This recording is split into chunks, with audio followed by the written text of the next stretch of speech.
But I only drew a few of them, just the ones that are important. Okay? What now? Yeah, like all of this green stuff, pretend it's a phospholipid bilayer. So draw an arrow there. Here, I'll do it. I'll show you.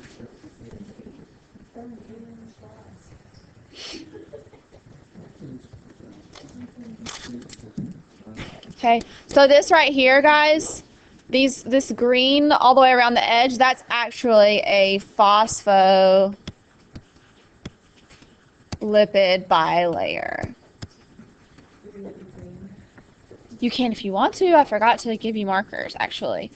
So let me pause this real fast so I can see. Okay, as long as everyone understands that this is a phospholipid bilayer, we're good.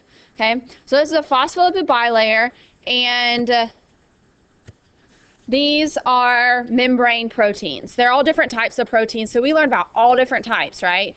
These are just different types of proteins. You don't have to memorize whether they are a channel protein or a protein kinase. You don't have to memorize all that, okay?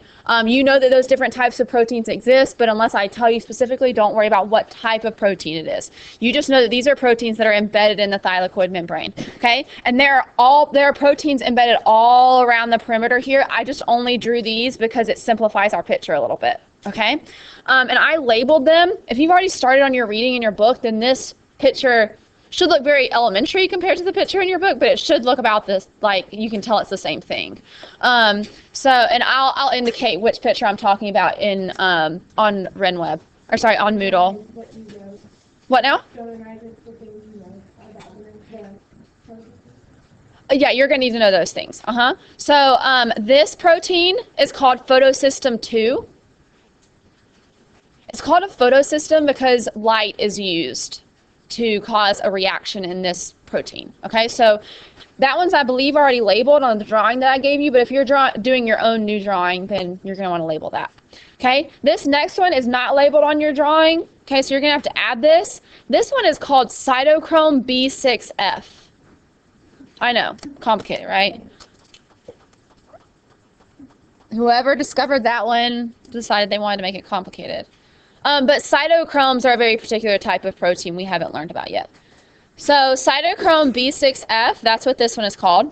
This next one is called photosystem 1. Now, the reason why photosystem 1 is actually further down the chain is because it was discovered first. So this one was discovered before this one. That's why it's called photosystem 1 and photosystem 2. Okay. This fourth one is called FNR. You don't have to memorize what it stands for, but you do have to be able to recognize what it stands for. So you don't necessarily have to write this down because it's in the notes that I put on Moodle today and that we'll go over a little bit later. But the FNR stands for ferredoxin NADP reductase. Again, don't have to memorize it, but have to be able to recognize it. Okay, that's what FNR stands for. So the middle part of that is NADP. So ferredoxin NADP reductase. NADP does its work here. This is where NADP is going to pick up the hydrogens. Okay, reductase, it means it's a reduction reaction. So we're adding hydrogens to a molecule, which is what happens here. We add hydrogens to NADP. So this is going back to our biochem. Okay. And then here we have ATP synthase. What does the ACE at the end mean? It's a, good, say it louder. It's an enzyme. ACE always means enzyme. So ATP synthase is an enzyme that builds ATP. Okay? So we're going to go through this process step by step, but make sure that all of these things are labeled. Okay? Photosystem 1, I put little green dots in it because it has chlorophyll in it. Specifically, it has chlorophyll A in it. There's two types of chlorophyll that we worry about, chlorophyll A and chlorophyll B. So this first one has chlorophyll A in it, and you can either label that on your picture or you can just make a note of that off to the side if you feel like your picture is getting too crowded. It's up to you. Yes, Mark? That was PS2. PS2. So PS2 has PS2 has chlorophyll A in it, which is going to absorb light there. Okay, chlorophyll A absorbs light at 680 nanometers, which I wrote out here. Okay, and this is all going to make sense in a second because I'm going to tell you the purpose of each protein. So you can either label this or off to the side you can say photosystem 2 has chlorophyll A, which absorbs 680 nanometers of light. Okay? Photosystem 1 has chlorophyll B. It's a slightly different molecule, and we're going to look at that later. What's the unit? Nanometers, nm. And chlorophyll B absorbs 700 nanometers. So you're going to want to write that off to the side somewhere. That in photosystem 1, there's chlorophyll B, and it absorbs 700 nanometers of light. That's its best absorption point. So what is photosystem 2's again? 680, it's up here on the board. So photosystem 2 has chlorophyll A, which absorbs light best at 680 nanometers. And then photosystem 1 has chlorophyll B, which absorbs light best at 700 nanometers. Okay, so one more time as people are writing down their final notes. So this is a thylakoid, okay? This green part is the thylakoid membrane, and then this is the thylakoid space on the inside, okay? The membrane, I drew it as a squiggly line because it would take forever to draw a phospholipid bilayer, but it's a phospholipid bilayer just like every other membrane that we talk about, okay? So we're seeing that like there's a cell, and then inside the cell are organelles, and the organelles have membranes, and inside of the organelles are other membrane-like things. So membranes. And stuff is always moving across them, which we already learned about. So this first one is photosystem 2 because it was discovered after photosystem 1. Okay. It has chlorophyll A, which absorbs light at 680 nanometers best. And then the second one is cytochrome B6F. The third one is photosystem 1, which has chlorophyll B, which absorbs light best at 700 nanometers. The next one is FNR, ferredoxin NADP reductase, which is where NADP picks up the hydrogens that it's going to take to the stroma. And then this last one is ATP synthase. It's an enzyme just like the FNR is, and it helps build proteins. Okay, so there's that in a nutshell. Now we are going to get down into actually what happens in the process. So just remember, and I'm going to write it directly below it so we don't forget. What's this first one called? Photosystem 2. Remember, photosystem 2 comes first. Sorry, that kind of got... Okay. That looks like photosystem 11, but... Or wait, 6, but just know that it's photosystem 2. All right, what was the second one? Cytochrome B6F. And you don't necessarily have to memorize this except for the fact that you'll have to be able to recognize it in a picture and recognize it in a question. I'm not going to say what's the second protein called.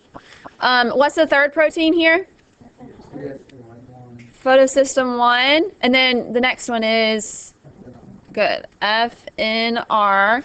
And then the last one is, good, ATP synthase. Okay, so here's what they each do. This is going to be an electron transport chain because electrons are going to travel starting here and going this way. Okay, so we're going to go through all of our steps, which I actually have written out for you here. I literally wrote this. And I guess it was because I wanted to get on the same page as the picture. I did this last year. But anyway, so I feel like the steps are made pretty simple, but if they don't sound simple to you, please let me know. I can put them into other words. But this I felt like was the most straightforward way to say it. So this photosystem 1, what did we say it has in it? Chlorophyll A. So it has chlorophyll in it. This is where the water is going to be broken down. Okay? So there's... I'm sorry. Did I say, I meant photosystem 2. I'm sorry. So photosystem 2 has what type of chlorophyll? Chlorophyll A. So water is going to be present here. And what happens is that the chlorophyll A that is in the photosystem 2 absorbs the light, and I always do like a lightning bolt to represent light. Okay? So that chlorophyll is going to, okay, everybody make sure you're paying attention. Okay, the chlorophyll A is going to absorb that light and is going to break apart the water. Okay, it's going to break the hydrogens off. The hydrogens are going to go into the thylakoid, so we've got a bunch of hydrogen ions that are going to be sent into the thylakoid once they're broken off of water. Okay, so we got kind of a buildup of hydrogen ions happening here. And then where does the oxygen go? Out. The oxygen is released. So it's released from the thylakoid into the stroma and then released from the stroma out into the cytoplasm, right? Okay. So what happens here is that as we break off these hydrogen ions, we have electrons that are kind of left over. So the electrons that are left over from this reaction are going to travel to B6F. Okay? You don't have to know specifically what happens at B6F. You just have to know that the electrons excite a reaction there and then move on to photosystem 1. This is the next detail that we're more concerned about because photosystem 1 also uses light, specifically 700 nanometers of light. Okay, so photosystem 1 uses its chlorophyll B to absorb light and excite the electron because it's kind of starting to lose its reaction capacity. So light is going to excite this reaction to spur on and send this electron to the FNR. Okay, NADP molecules are waiting on the other side of the FNR. Okay, what's going to happen here is that this light is going to spur the electron to move over to FNR and signal the hydrogen ions to move through the FNR, through the through the thylakoid membrane. Those hydrogen ions are going to attach to the NADP and form NADPH. Can you start over after photosystem 1? After the... Yes, which goes to the stroma. Okay, so at photosystem 1, light comes in and is absorbed by chlorophyll B. And what happens here is pretty detailed and complicated, but we don't have to know all that. What we need to focus on is that it basically spurs on the electrons to move to the FNR, and those electrons are going to signal for the hydrogen ions to move out of the thylakoid through the FNR in a way like they're just going to rush out and all bond to NADP molecules and be taken to the stroma. Okay? The rushing out of the hydrogen ions energizes the ATP synthase to bond phosphate molecules to ADP molecules, which makes ATP molecules. So ATP, what does the T in ATP stand for? Tri, so it's an adenine with 3 phosphates bonded to it. Adenosine diphosphate is an adenine with 2 phosphates bonded to it. So basically we're taking an adenine with 2 phosphates on it, bonding it to 1 more phosphate, and we're making ATP. Okay? I'm going to talk us all the way back through it. Y'all ready? Okay, so the water is in photosystem 2. Okay, and photosystem 2 has chlorophyll A, which absorbs light. Specifically, it absorbs best at 680 nanometers of light. Okay, that absorption of light is going to cause the hydrogens to break off. Okay, hydrogens are going to move into the thylakoid, and the oxygens are going to be released as a byproduct. Okay, the electrons that are left over from that reaction are going to move to cytochrome B6F, which is then going to send the electrons to photosystem 1. Photosystem 1 has chlorophyll B, which absorbs more light at 700 nanometers and excites this reaction to spur on. It sends its electrons to the FNR, which stands for ferredoxin NADP reductase. Okay, this is going to stimulate the hydrogen ions to rush through the FNR, bond to NADPs, forming NADPH.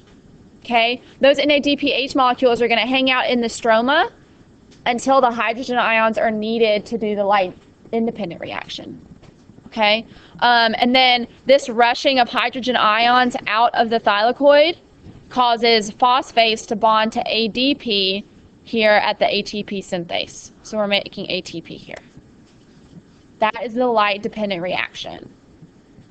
Okay.